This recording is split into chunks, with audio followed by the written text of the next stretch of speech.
Hello, this is Matt Bullard from BullardsDesk.com.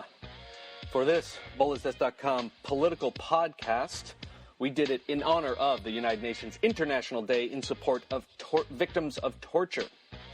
June 26th, that's the day the UN honors torture victims, torture survivors. For this special podcast, we tackled the hard topic of torture. Torture is often ignored and oversimplified in the mainstream media. You know, it's hard to talk about torture and sell ads. It's hard to talk about torture without diminishing the topic to some sort of weird, mythologized version of torture that we often see in mainstream media. It's just one of those topics that's really, really difficult to talk about, but we do the hard thing here at Bullard's Desk. So, we're going to talk about it, and we're going to honor the over 11,000 victims of torture that live in San Diego. Joining me was Arturo Jimenez-Bacardi. He's a PhD candidate, University of California at Irvine, UC Irvine. He's doing his dissertation on U.S. torture and targeted killing programs since World War II. That makes Arturo an expert in political torture. And Suzanne Bacon, the Community Relations Manager for Survivors of Torture International. This is a San Diego-based group that helps survivors of torture that come to San Diego, that come here as immigrants, that show up at our borders or our airports. She helps them heal. Their website is www.notorture.org. That's www.notorture.org. You should go there, give some money. They offer tours twice a month of their group, and they help explain to people what it's like to be a torture survivor in the United States. They help thousands of people every year. So it's definitely a good group, definitely worth listening to. Did have a minor audio issue, but it got fixed. So, you know, because Bullard's Desk political podcast listeners are not pedantically obsessed with minor issues, and, you know, we're about the content, it's definitely important for us to put this out. Remember, June 26th, International Day in support of the victims of torture from the United Nations. So here you go. Political podcast recorded at the Survivors of Torture International offices. NoTorture.org. Bullard's Desk. Political podcast.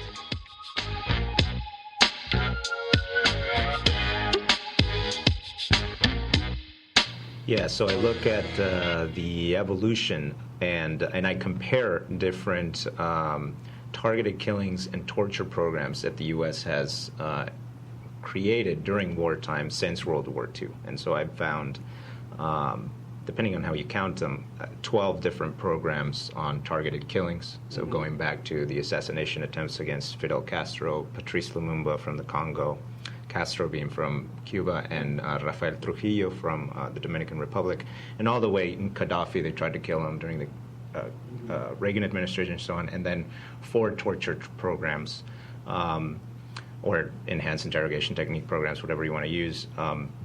One during World War II, a very isolated case, one during the Korean War for double agents, and then one during the Vietnam War with Operation Phoenix, and then the Bush administration's very recent enhanced interrogation technique program. And so I look at the evolution of these and how the role that international law, threat perception, technological innovation has played in how these different programs have evolved and are structured domestically. Okay. And then, Suzanne, you're here with Survivors of Torture International. It's a San Diego organization.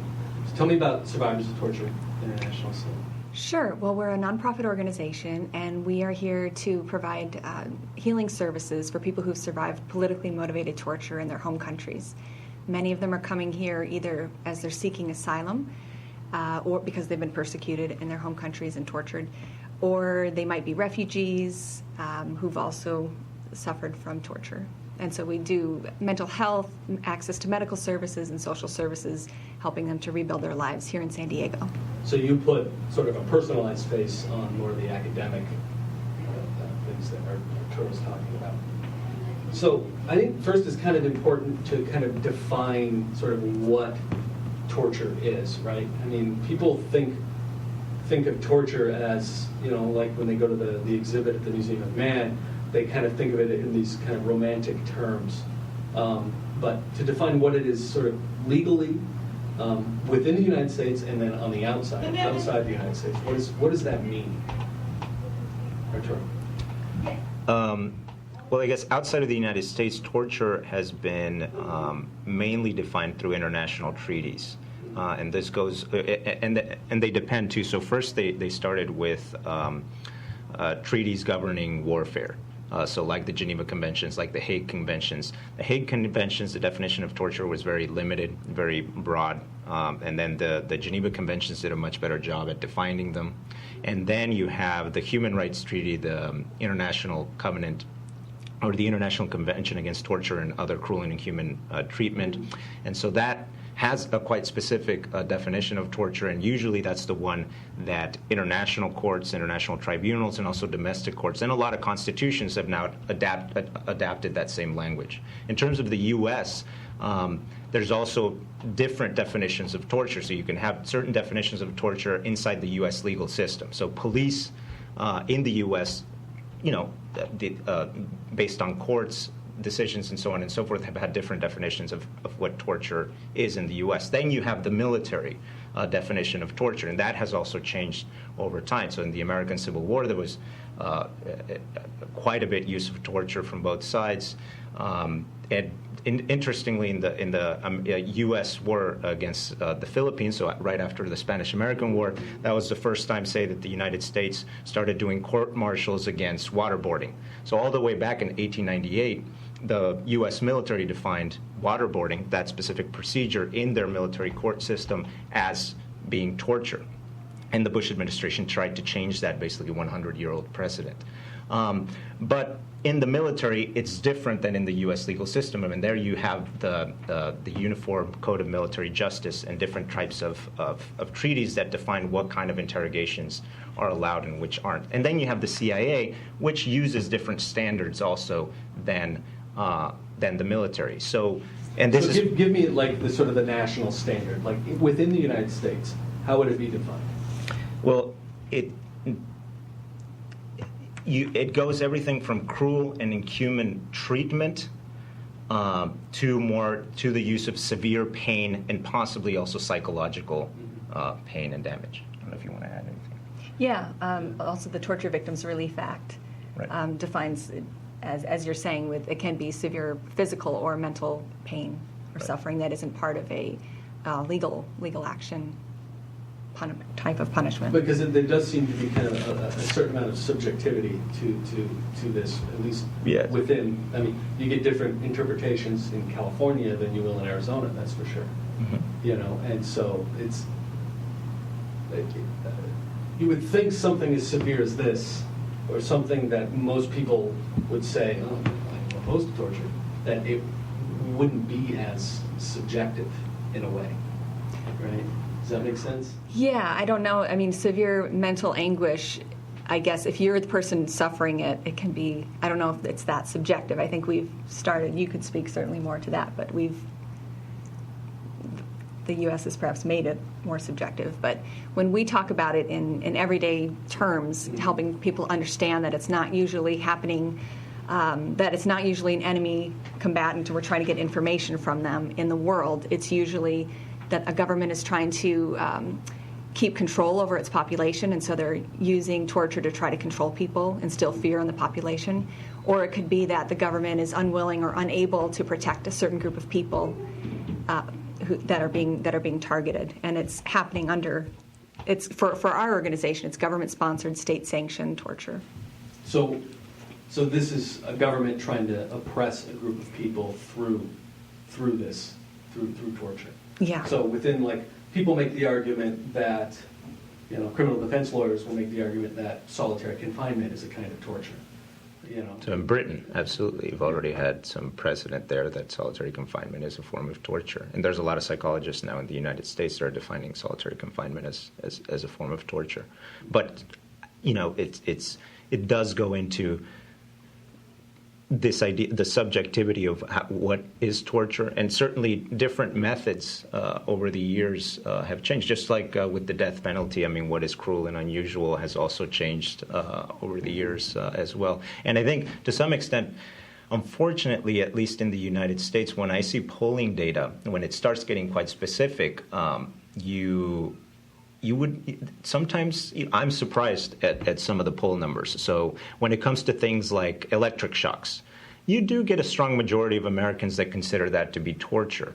But when it comes to, and waterboarding, for example, then you get a smaller number, but still a majority that consider it torture. But when you get to other things like walling somebody, which the U.S. used a lot during the war on terrorism, or slapping, when you start getting to sensory deprivation, like the changing of temperatures and things like that, you start getting 51, 52, sometimes even in the higher 50s percent of support. That just,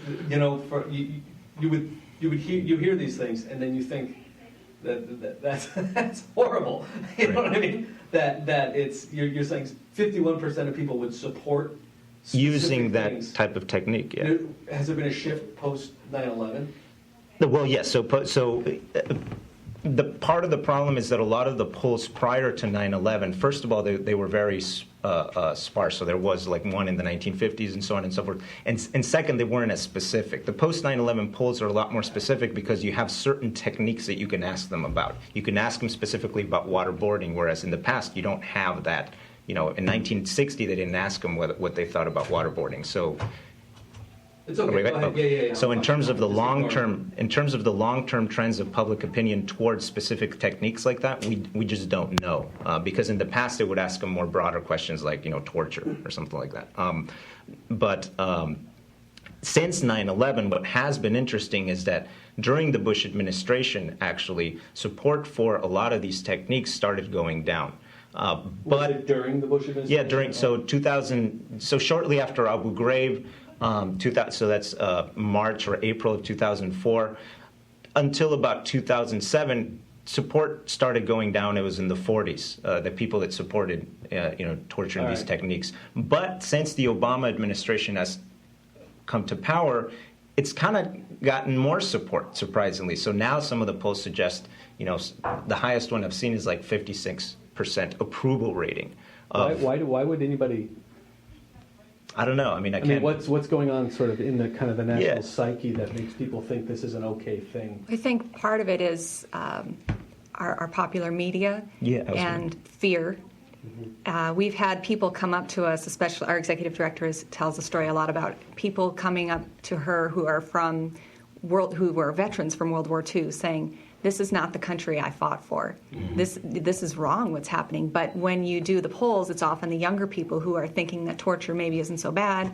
It's necessary sometimes. Yeah, and today when they poll the military, their support of torture is about 10 to 15 points lower than the general population. And obviously, and I would assume that also within the military, if you poll, say, military lawyers, then it's going to be significantly much lower. So the military lawyers were the ones that rebelled against Rumsfeld. Do you think this is kind of an irony then that, people, is it because they're in the military, because they could see this as something they could likely encounter first person? I think part of it is that reciprocity, but I think a bigger part is the education that you get. So if you're trained in the military, you're trained with the Geneva Conventions. If you're a lawyer, even more so, and you internalize those type of norms.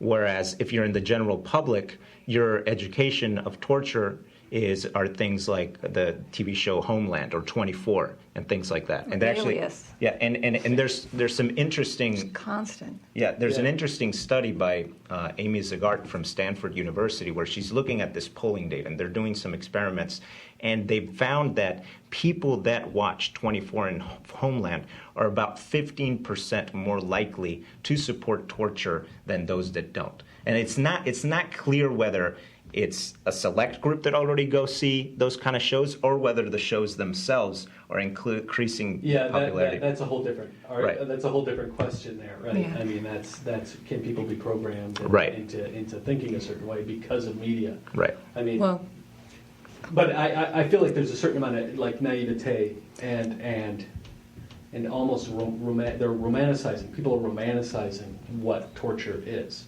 and it's not a romantic thing at all. And how is it? How can you educate people? I mean, that's what you have to do in a lot of ways, right? Because you're helping people who have survived this kind of thing. And so you've got these people who have lived through these horrible experiences and now are fortunate enough in a way to find you to get on with their lives. But how do you communicate that to people outside of their sort of tight circle? It's almost like this fraternity in a way. Right. Well, first of all, the UN's day, June 26th, also recognizes those who didn't survive the torture because many people don't make it. But those who do are very resilient, and they have to be. But what torture does to people, it breaks them down in their body and their mind. So the physical scars and injuries can last a lifetime. And that's often what you see on TV is the physical part of torture. But you don't see the mental effects on people. And one of the most damaging things that it does is it breaks your trust in other people because it's one person doing this to another person. And some of the ways that it shows up for people is they have flashbacks to the torture, nightmares, post-traumatic stress disorder, depression, anxiety, all sorts of things that really you need help to put your life back together, to create a life for yourself. And all of our clients, they had a life back in their home country. They had careers, their family. Many times they're losing their family. They may have been forced to watch their family be tortured or killed right in front of them, and they may also feel guilty that they survived that this horrible thing. And we just need to tell people that in terms of talking about what you're seeing on TV, they never show that. The person suffers some pain, and it's intense during that moment, but after that, it's just kind of forgotten. And that is so far from the reality. I mean, the effects of torture will stay with someone their whole life if they don't receive treatment, especially, and it can affect future generations, the whole family, the whole society. And if you look at places like Cambodia, I mean, it can affect the whole community and that sense of who can you trust. So yeah, there are a lot of aspects of the effects of torture that people don't think about. Why don't you think people think about these things? Well, for one, they don't want to, I think. I mean, oftentimes when we just say the name of our organization, you get to the word torture, and people they're really afraid. They're not sure if they want to know any more about our organization. And I want to say that, I feel it's a very inspiring place to be because we're helping people heal and rebuild their lives. And they have such amazing talents to bring to our communities. And there are over 11,000 torture survivors living right here in San Diego. Where do they come from? Well, we've served people from over 80 different countries. Is that what you have a map of the world behind you, and that's where they all come from all over the world? They come from all over the world. Our organization, we happen to see the majority of our clients are coming from countries in Africa and the Middle East. Mm-hmm. And there's some geopolitical reasons, once a group is kind of established in a place, then people tend to... Yeah, we have a large Somali population, we have a large Chaldean population. Right. Right. Yeah. I think part of it is also denial and not wanting to... There's the... In Chile, for example, under the Pinochet regime, based on their Truth Commission, they torture about 34,000 people, and to torture 34,000 people, that's industrial scale torture. Right. How does a government do that? I mean, think about the Holocaust, right? And while you can definitely make arguments that governments knew the Holocaust was going on, they knew that was happening. But in general, most Americans weren't aware, I think, because they were kind of out of the loop. They weren't, like today, you didn't have access to that kind of information that you do now. You don't have Twitter. You don't have Twitter, seriously. You don't have Twitter to tell you that they're having a revolution in Iran. Right. And I could not have covered Iran the way I did without Twitter. I couldn't have covered Turkey without Twitter. I couldn't have covered this. It's amazing. And governments can't turn that off now, which is... really kind of a good thing now. But how does a government in, I would say, kind of post-radio age get away with industrial scale torture like that? In part you have secret prisons. That's what they did in Argentina and in places like that. I mean, you can hold sometimes you can hold it inside a military base, and those military bases are quite big, and they have big fences, and then you have a secret prison somewhere in the basement, things like that. Other times you have it in a very secluded area. So in Chile, you had it in Villa Grimaldi in the south, and so very secluded. And I mean, there they did a lot of torture. But I think part of it is also there's a certain by some sectors of the population, there's a certain form of acceptance. They bought it into whatever discourse of national security and necessity that you need to take these type of policies. But another part is, I mean, I don't think that everybody, that maybe you have this abstract idea of what torture is. So the example would be the Catholic Church in Chile was supportive of the Pinochet regime. And they didn't want to believe when people told them, look, I got tortured by the regime. They go, yeah, you're lying. Well, they had the same problem in Argentina. Right. You're just, it's propaganda against the regime or something like that. And it wasn't until in some of the cases that one of the psychologists that has been working there for several decades, the story that she told me was what they had to do was they had to take people that had been brutally tortured physically. You can't show the psychological part of it very easily, but the broken bones and things like that, and then you take those people to the church so that they see the scars, and then once they saw the scars, they couldn't deny it anymore. So at that point, in the early to mid 80s, then the church started turning on Pinochet because of those excesses. But for a while, either they didn't know about him or they denied it. He got away with it. Right. He totally got away. It wasn't until when did he finally have to? Well, the first international trial I think started in 1998, but I mean he didn't get. I mean he basically won that trial, and then he had some domestic trials that on corruption and other things where he died while the trial was still on. But he was at least on house arrest. For I mean, people make the same kind of. They talk about Franco in the same way. Right. Well, he got completely away with it. He died happy and of old age. In power. And in power. Yeah. How do you get away with that now? How does that happen? I mean, it just seems, it's just amazing to people that it happens. It just blows people's minds once they realize that no, they're getting. This is not some isolated police chief someplace in some remote village. This is industrial scale. Right. Torture of a specific group of people for specific political reasons, even though these people may not have anything to do with, they're just sort of normal people going about their lives, and they're kind of ambushed into this political. I think so.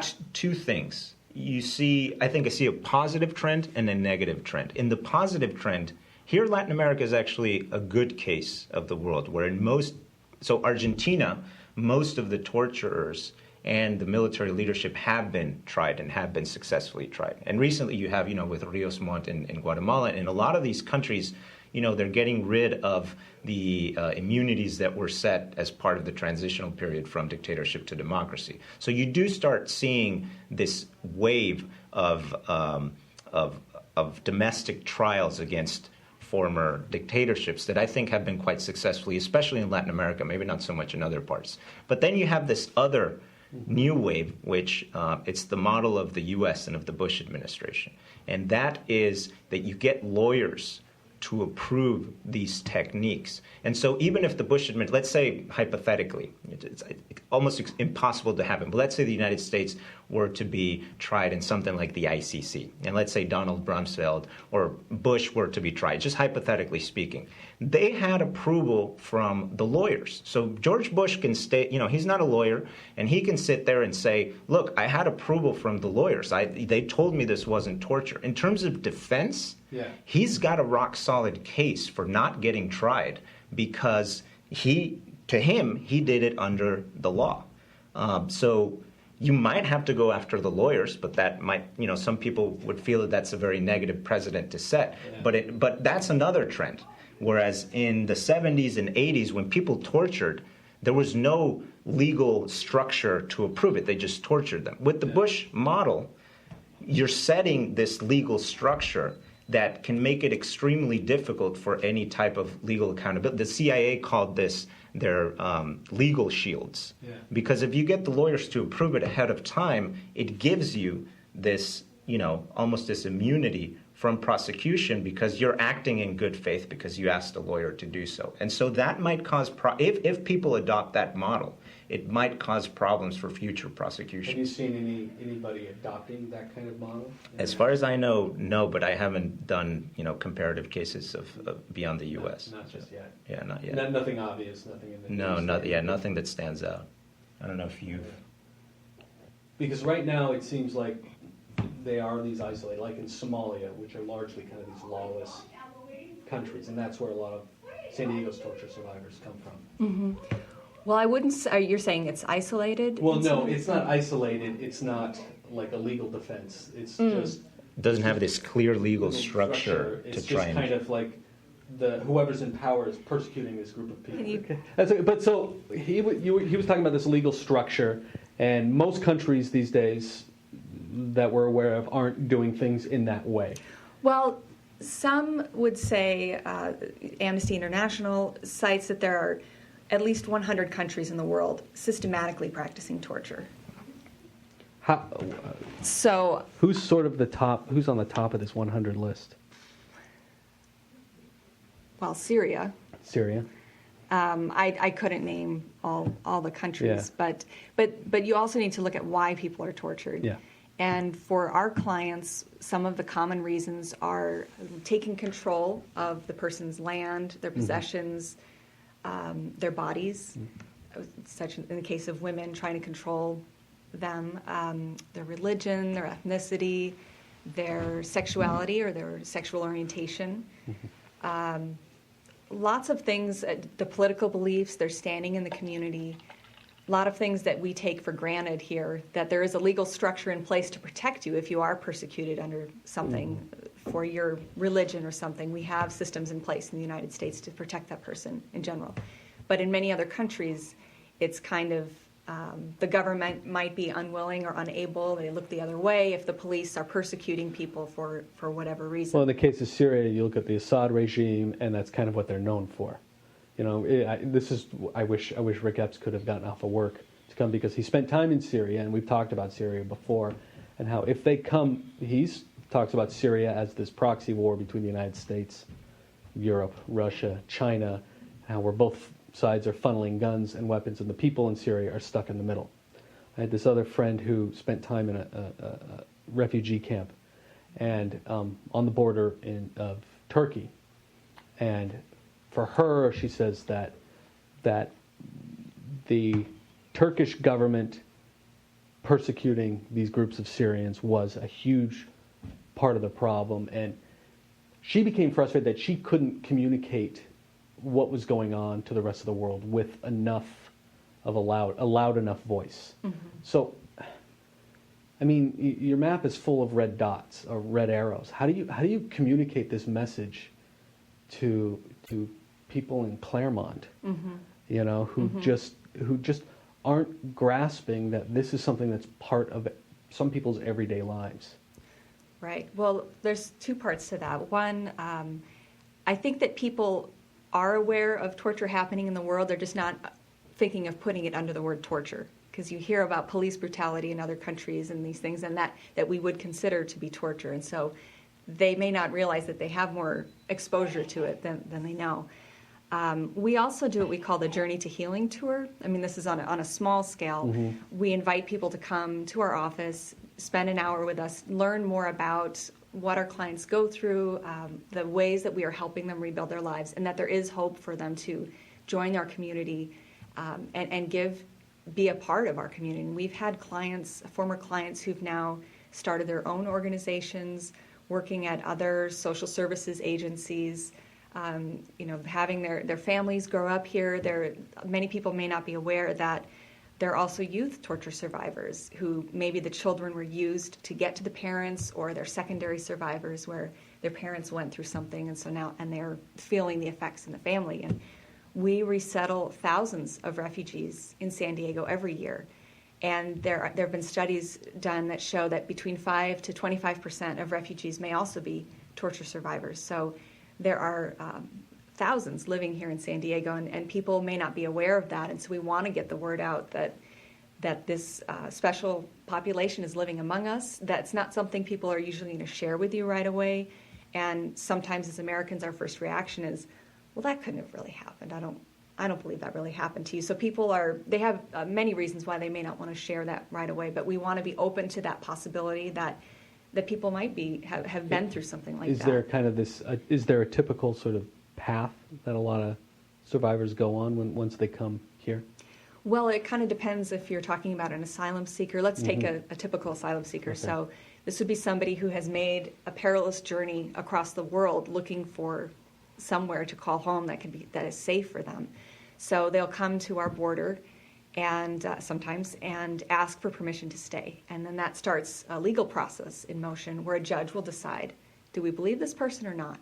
So they're in their minds sometimes thinking, I made it to the promised land. But it's really only the beginning. So now they need to prove that they're a torture survivor. And usually they've run with nothing but the clothes on their back. So one of the things we do is we work with pro bono physicians who will do medical evaluations, documenting scars, as you were talking about with the church there, documenting scars and injuries that they may have gotten from the torture. And also we have therapists who will document the psychological symptoms. And then they can use that in their case for asylum. That process can take months and years sometimes, and during that time, they're often not allowed to work. They have no income. They're very vulnerable. Are often homeless, no access to anything. So we really need to help provide them with their basic needs as they're. How do they survive? Well, many of our clients might spend some time in a shelter. They depend on the kindness of strangers. And we help them build up those basic things you need, just food and shelter, then to get to the level where now they can start to process what they've been through and deal with the depression and the flashbacks and the anxiety. So that's when therapy can start. Maybe they'll need to see a psychiatrist, maybe they'll need some medical services, maybe if the torture was very severe on their body, they might need medical assistance as well. So, and the healing process takes a different amount of time for different people, but usually once they found a safe place, they made great strides. And one of the things that is really heartwarming for me is how many of our clients will say, I don't have my family anymore, but now Survivors is my family. And I've seen it I've been here just about 3 years, and the amount of progress that I've seen has really been amazing. So people make great strides when they have the assistance that they need. So how do you put that personal face on these bigger sort of geopolitical issues that Arturo is talking about? I think just when we look at each person has a story, and that the effects of torture they affect one person, they affect a community, and the effects can go on if they don't get the help that they need. So how would you communicate these kind of personal effects? I mean, is this even something that kind of enters into the mind of the sort of the bigger kind of international picture? Yeah, no, I don't go into too much the psychology of the victims. I mean, you do go into, so in terms of strategy, you do always emphasize things about framing the human rights violation is very important in order for that cause to get significant support. But I suppose, if you're talking about someone in Claremont, sometimes they don't like to hear this. But one of the things that I always emphasize, because I think it's important, because there's a certain point of personal responsibility, maybe not at that industrial level that we were talking about earlier with Chile, but if you're talking about the Assad regime in Syria, the United States, with the Bush administration, and we don't know yet, but maybe even the Obama administration rendered a lot of prisoners of the war on terror to the Assad regime for interrogation and or trial, some kind of mock trial, or perhaps even extra-legal execution. The same thing happened in Libya. Human Rights Watch was able to, after Gaddafi was overthrown, we already knew that the United States had rendered prisoners. And by rendering means is the extraordinary rendition program that it wasn't created under the Bush administration. It was created all the way back in the Reagan administration, but it really blew up under the Bush administration. But that's where we allow certain prisoners or detainees to be interrogated by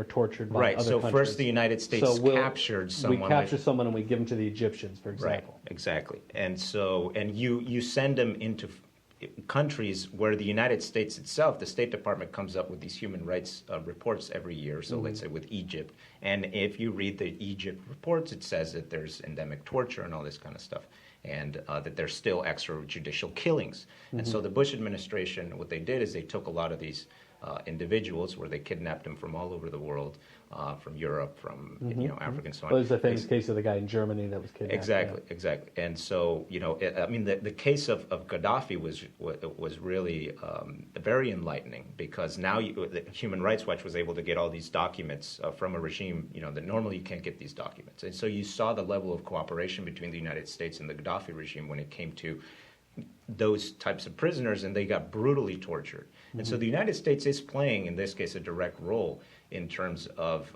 some of the victims that get tortured in all of these regimes. And they cooperated with Assad. So, in many levels, they're extreme rivals, and the U.S. is against his regime. But sometimes they have other types of enemies where they're willing to cooperate. And they don't get these guarantees that those individuals are not going to get tortured, and some of them have disappeared.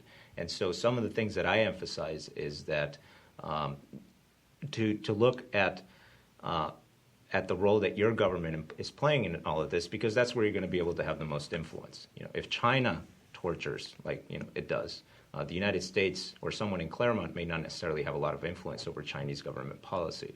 But you can at least theoretically have a lot more influence over a program that the United States supports indirectly, and certainly those that it supports directly. So that's usually one of the things that I try to stress. Is How do you get people to see this, though, for them to want to have this, to have the kind of the inspiration or the desire to have this kind of influence, at least locally or regionally? I mean, you could even. I mean, the way to do that is to make it personal to them, right? I mean, that seems to be the only way people react to anything, is when it's something that's on their front doorstep, and that's kind of the problem that you have, because these people are on their front doorstep, but we're still not making it personal in a way. Right. Well, part of it is, as I said, people don't always want to share that with everyone that they're a torture I mean, it survivor. just seems weird, because I don't need to hear my grandfather's stories from Okinawa for me to value his sacrifice there, Right. And I, why is it we need to hear these firsthand accounts? Because that's kind of what you're saying, right? That the survivors don't want to share these firsthand because it's hard. It's hard, but why also, do we need that? Right. Sometimes also their family may still be in danger at home, and so if word gets out where they are, it could cause harm to their family. I think it's, for many people, it's something scary to think about, and they don't see the hope that and the power that you can have to create change, positive change in somebody's life now. Maybe you didn't have anything to do. Obviously, you didn't have anything to do with what happened to them in the first place, but you can help somebody heal. You can help somebody recover. And one little example that, and for me, as you were talking, it's hard for me not to have the personal face on. It's much harder for me to go to the global level because I'm seeing the personal faces every day. Yeah. But sometimes we'll have a client who'll come in, and when they first come here, they're not sure they can trust us either. And that's one of the things we need to do is build up their trust. And we'll have clients sometimes who are so fearful that we have one room, our kitchen, that has 2 doors, and that's where they feel comfortable going because they don't want to go into a room with only one exit. And I just think that's a really concrete example of, for me, that's not something I think about when I go into a room. I'm not afraid that this person's not going to let me out. But that's what it does. That's what torture does. It breaks that trust, and you don't know who you can trust. And your dignity, all these things have been just so attacked that it's difficult. It's difficult, but not impossible to recover from. And you just need help. So why people don't? I mean, I think once people learn about it, they are inspired, and they are inspired by what torture survivors, the resilience that they demonstrate. Is there somebody locally that's sort of your biggest kind of, I guess your biggest, proponent? Well, we have a lot of community partners, if that's what you mean. Well, or- I mean, I don't know about. I mean, who's is there like a big sort of star? Is there Like a somebody Nelson Mandela Mandela for your movement. for the movement? Does that make sense? I see what you're saying. Yeah. Well, I would say that, there are many. There's another group called TASK that is made up of torture survivors who are speaking publicly. Mm-hmm. And I think that's a really powerful message. There are people like Carlos Mauricio, who has successfully fought cases against his torturer. And there are organizations that will help survivors in that whole judicial process of trying to get legal justice from what happened to them. So can they do that in the United States? Yeah, there's an organization called the Center for Justice and Accountability that will help them, especially if there's a torturer living in the United States. Does that happen? That happens sometimes, yeah. So how do they sue them in the civil courts? Is that how you do it? Yeah, since the 80s, there's this famous case that I can't remember. It was, I want to say it was a Peruvian that got tortured, and it's part of the alien tort law. And so you can have foreigners can have civil cases in the United States where you can torture, where you can win from Where you a can foreign sue. government. Yeah, you can sue for a So human rights do your violation of a clients foreign here government. sue their government? Some of them may. We're really facilitating healing, and so that's what we're focused on. If that's part of their healing is to get that legal justice, then we would help them find the resources for it. And you were mentioning the it's a right. People have a right to rehabilitation. And I'm just going to read this little thing here, but the Article 14 of the Convention Against Torture states that people have a legal right to fair and adequate compensation, including the means for as full of rehabilitation as possible. Mm-hmm. So it's a right, and unfortunately the funding isn't always there to make that right possible. And so you do what you can. Each person can do what they can, but as a community, as a society, we have a right to help people who've been through that. Earlier we were talking about sort of this romantic notion of torture, and you think of I don't know if I'd like the word romantic. Well, I'm speaking literarily, okay. not like not like candlelight dinners with your. I don't mean to give it that term, but I suppose they're kind of mythologizing torture in a way, and I mean, nationally we do that through cop shows, where we have a suspect in an interrogation room. The cop loses his temper and punches the suspect. The suspect tells him where the money is, or the drugs are, or the kidnapped kid is. And that was a lot of Bush's argument too. Essentially, was his argument for enhanced interrogation, is what they called it. I mean, does it work? Right, the ticking time bomb scenario. Yeah. Does it work? Do you get? Will you get any? I mean, because if you know the time bomb is ticking, I think and it's going to blow up, you wouldn't if you just. I think for the this is where. I think for the ticking time bomb scenario, most people have made a good argument that it doesn't work. I'm not willing to say overall that torture in itself doesn't work, and I'll explain why in a second. But there's other costs to it, and so. With the Bush administration, there's huge disagreement. But like the FBI, for the most part, said torture doesn't work. A lot of we've had a lot of people from the CIA, like Rodriguez, who was the head of the clandestine service, who came out with a book completely defending and saying that torture does work. You've had CIA manuals in the 1950s. The CIA carried with QBARC, this manual that you can now download online, and it was they did both. Physical torture, but they focused more on psychological torture. And they found that psychological torture was a lot more effective at working. In terms of does torture work, I think one can actually make a good argument that torture does work. So if we look at Peru, their dirty war against Sendero Luminoso was also extremely brutal. And the Peruvian government was absolutely, relentless in their assault against them. Now, they were quite successful at pretty much destroying the Shining Path, at destroying that guerrilla movement. But it came at a heavy, heavy cost, which means is that a lot of innocent people thousands of innocent people will get caught in these dragnets and will get killed and tortured. And so if you torture someone, they're going to give you 10 false names, but maybe the 11th might be a real name. And so if you're willing to, because it's not going to be very reliable in information, but at some point they might give you some snippet of good information. So if as a society you're willing to do the Peruvian model, which is in order to destroy the so-called threat, you also go after tens of thousands of innocent victims. If you're willing to pay that price as a society, then I think torture and that type of brutality can work, at least in the short run. We don't know if in the long run. And so, and in the Peruvian case, I think the good thing about it, at least, is that they've had some kind of justice, in the sense that the head of their Secret Service is now sharing a cell, or is next to the former leader of Sendero Luminoso. So you literally have, the two guys that were fighting each other with the same type of brutality, using state-sponsored terrorism and terrorism on the other side, are now in a jail cell, in the bottom of a jail.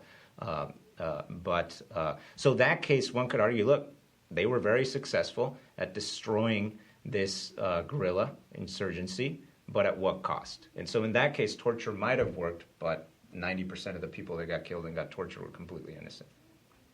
Yeah, I would say... and it's your clients that make up that 90%. Absolutely, yeah. Right. And torture works to destroy communities, to create fear.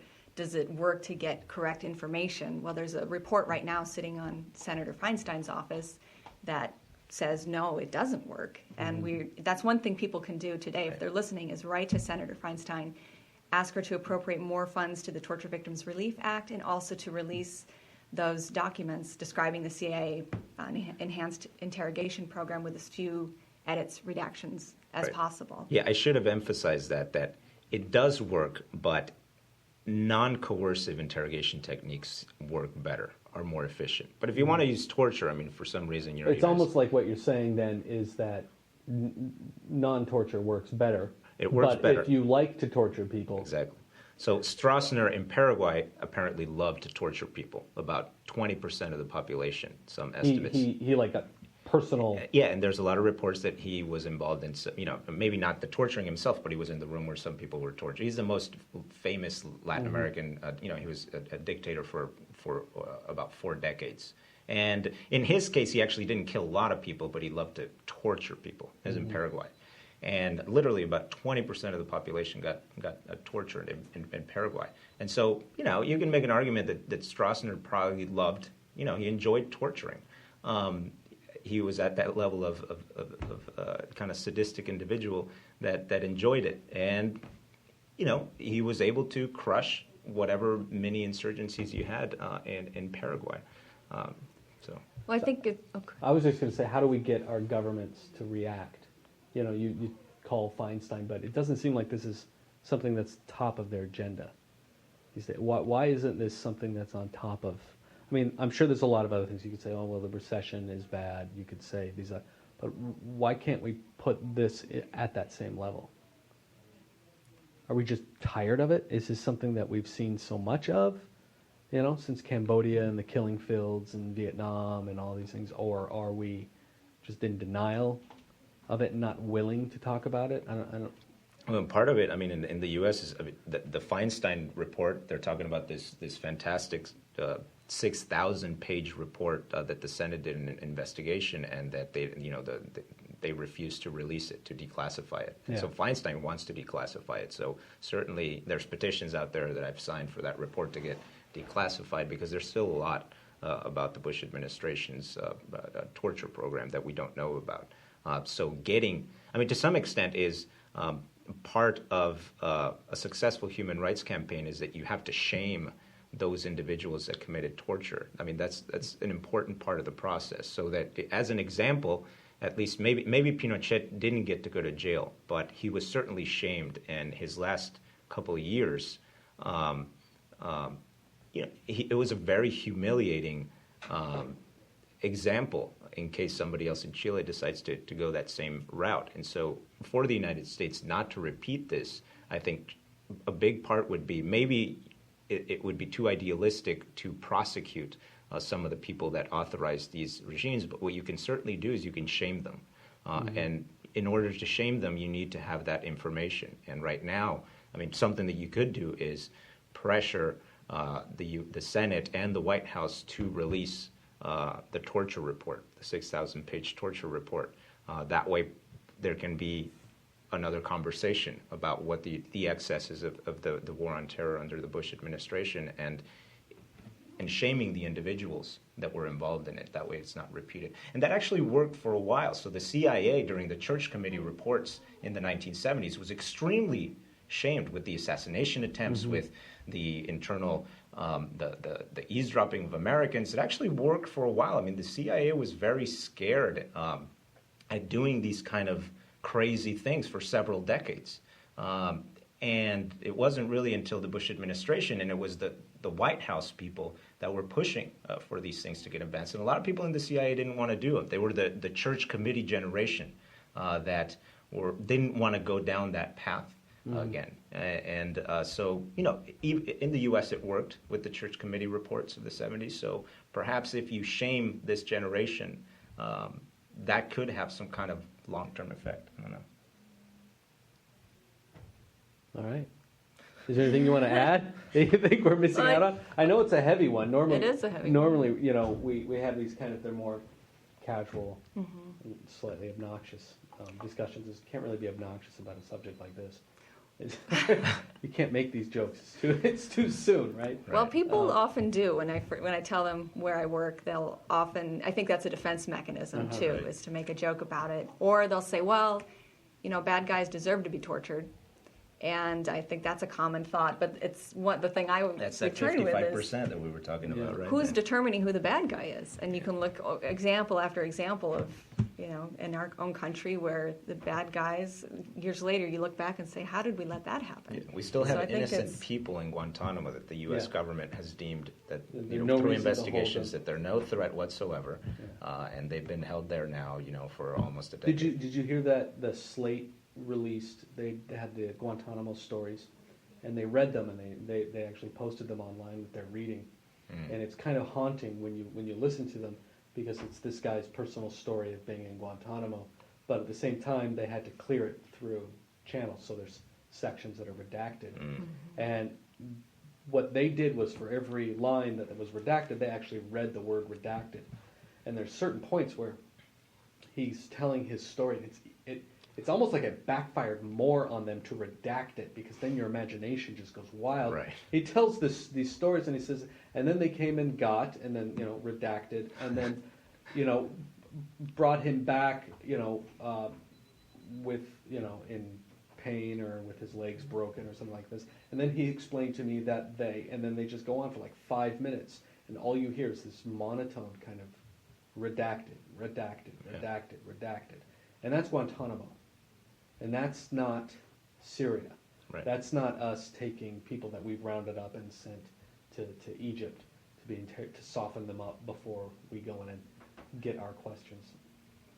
So, I mean, you know, and then to go back to this mythologizing torture and the movie, that famous movie that came out, the CIA, Zero Dark 30. Zero Dark 30, and that kind of further mythologized torture, and the people they were torturing, and they kind of seemed, in a way, if you were able to look at it from a bit of a distance, to show these as these people that some of these guys they caught, not necessarily as cut and dry bad guys.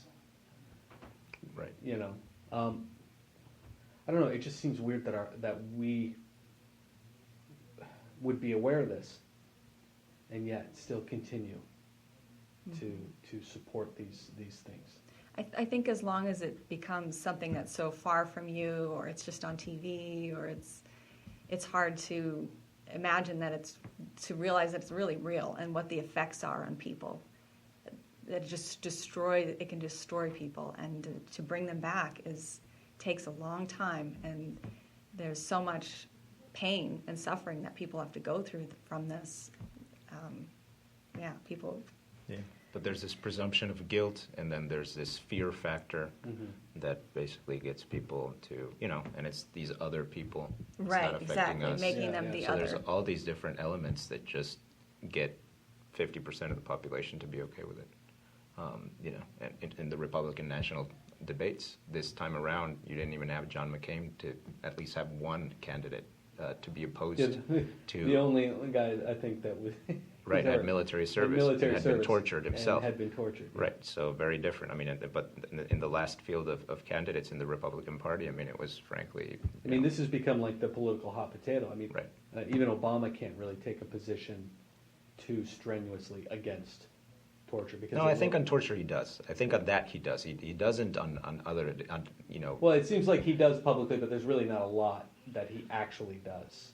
Well, You see what maybe. I'm saying? So he's done. So he's continued extraordinary renditions. We don't know to what level, but at least he did sign these presidential orders banning all the enhanced interrogation techniques, which weren't that many by that point. The Bush administration had banned all of them except 4, and so at least the CIA and the military and JSOC no longer directly conduct torture themselves, or a U.S. contractor, at least within a legal framework. Now you might still have these, there's reports now that what you have, say in Somalia, you might have somebody that gets kidnapped and the CIA still benefits from that information of that individual being tortured.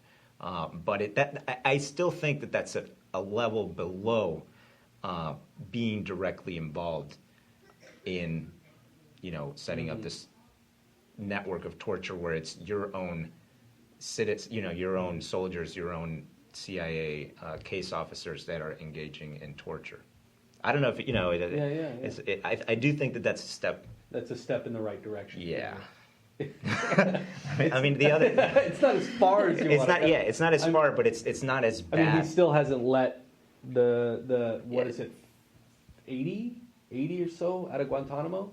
Yeah, Is it something like that. 86, I don't remember the exact. Yeah, there's a number of things that I would have loved Obama to do. That he could do. He doesn't have a lot of power in certain areas, but he could have a direct. Well, one thing that he could do where he certainly has. So maybe closing Guantanamo, there is a good argument that Congress, if they don't want to fund it, then he's got a problem with that. But something that he could do is not allow, have some accountability for the people in the past administration that tortured. And at the beginning, you had the White House legal counsel, the main White House legal counsel, he very much wanted to have accountability for people of the Bush administration. And what happened to him? He was basically forced to resign within 6 months of the Obama administration. The Justice Department carried out these investigations, and they censured people like John Yoo from the Office of Legal Counsel that approved all these different torture techniques. But they decided explicitly, Obama said, we need to look forward, not backward. Yeah. And historically, that's a big mistake. I mean, that's the good model of Latin America, which when it comes to torture and human rights violations, Latin America is not always the greatest place to look at. But something that Latin America is doing well is that it's trying at least to end the impunity, the legal impunity. And they're starting to set up serious accountability mechanisms to where Argentina, to where past torturers and other types of human rights violators are being held accountable. And the Obama administration, this is something that they could do. The Justice Department could go after some people in the Bush administration, but of course politically that would be you wouldn't. They would, right. Yeah. But that's something that he has the power to do, but he chooses because of politics, and I understand. But that's something that he could do. He can't say, as he does in Guantanamo, oh, it's not up to me because Congress chooses not to fund any type of transfer of a prisoner from Guantanamo. I mean, in this case, it's up to him. It's up to the Justice Department. Yeah. But at the same time, he could help. He can help more survivors. Right, certainly. Right. Well, with the Torture Victims Relief Act, having more money appropriated to it, there are approximately 30 torture treatment centers across the United States, and all trying to help torture survivors. How many torture survivors are there in the United States? The government estimates that there are 500,000. Wow. Wow. Do they come from just sort of even? Are they come from even places across the globe, or are they more? Is it more specific to places where the United States has been involved? I don't know. I don't know the answer to that, and but I think it ebbs and flows. Each region will have its high points where there'll be more people from a certain area. I mean, so when they get here, do they just like show up at the border? Is that how they do it, or get Well, off a like I plane? said, for asylum seekers, some of them are coming up through Central America, riding the trains. Some people are taking a plane. They might spend their life savings to try to get here. The refugees, of course, are helped through there's a federal program that helps refugees resettle here, where they have limited, about 8 months of benefits and some assistance to get settled here, but many, many challenges that they face, especially, obviously, on top of all of it, you're a torture survivor, you've got the new culture, the new language, the new people, no family, all those things. Yeah. So so we can end on a high note. Sure.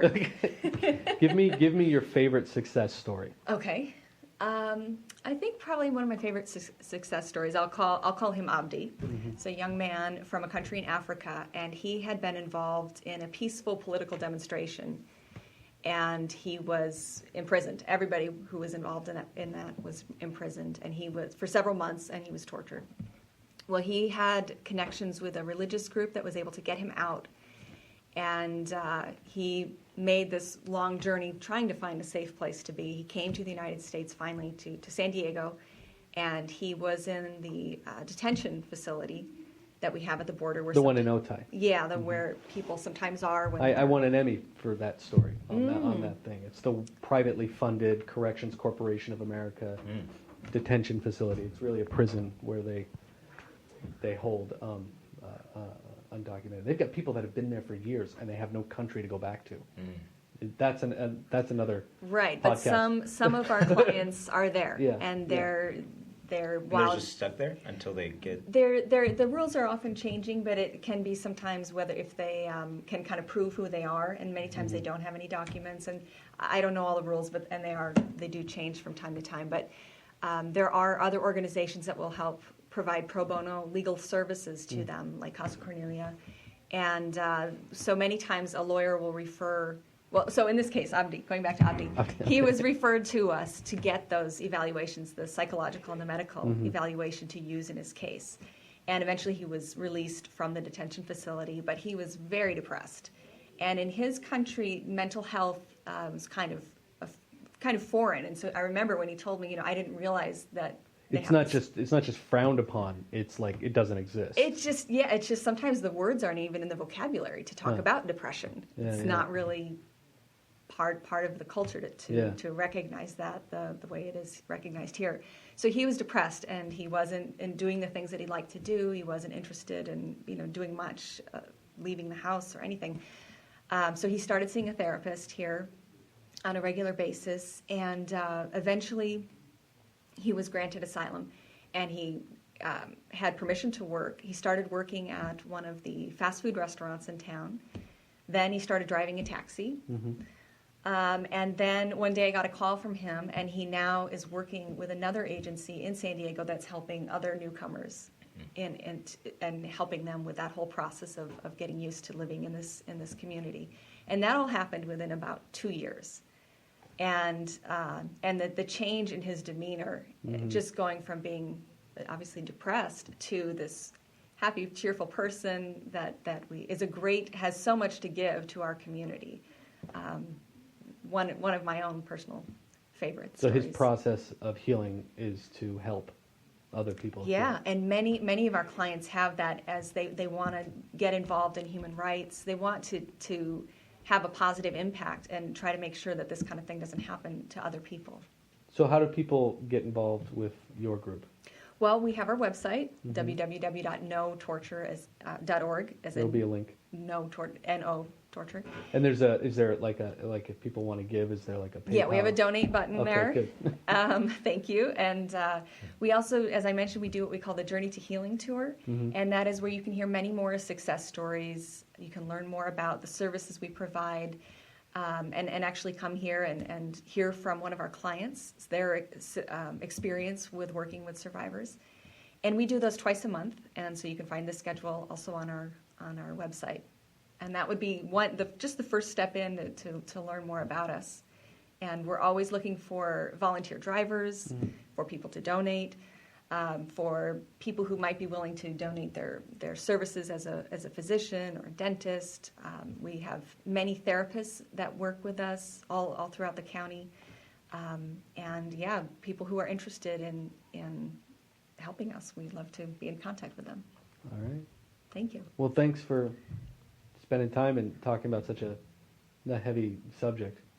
Hopefully, at some point, we'll be able to talk about something much lighter in the future. I mean, this is great, and that's, I think, the problem is that it's a heavy topic. It is. And you can't say torture and smile.